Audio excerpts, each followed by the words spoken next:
Voilà, alors ce que j'ai oublié de vous dire et qui est quand même particulièrement important, c'est que quand vous faites de l'airless, vous allez avoir tendance à avoir envie que ce soit bien du premier coup. Alors il faut pas, parce que vous allez charger les murs en peinture. Vous voyez là, on voit toujours les bandes.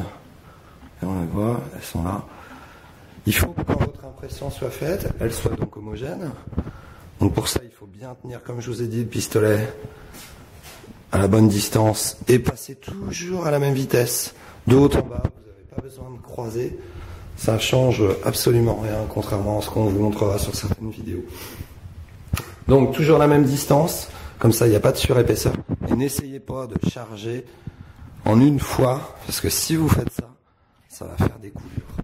Et la peinture va pas avoir le temps de sécher, trop de peinture, ça va vous faire des coulures. Et alors des coulures, une fois qu'elles sont faites en épaisseur, ça veut dire il faut reponcer, il faut repasser un coup en peinture derrière, enfin le résultat sera jamais propre. Faites plutôt des voiles.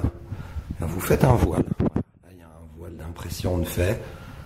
Donc l'impression, ça sert à bloquer les fonds, ça va éviter que le placo et les bandes aient envie de boire trop de peinture. Mais une fois que ça c'est fait, ouais, là on voit, c'est fait, mais on voit encore un petit peu les bandes, mais c'est pas grave.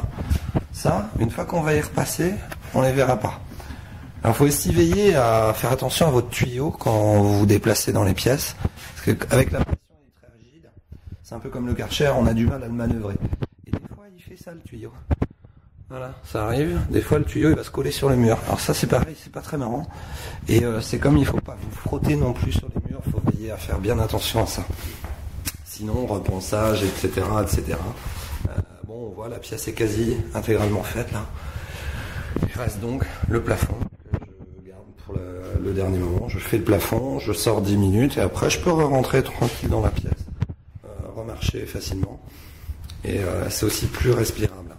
Voilà, donc bon courage si vous faites ça par vous-même, bonne journée.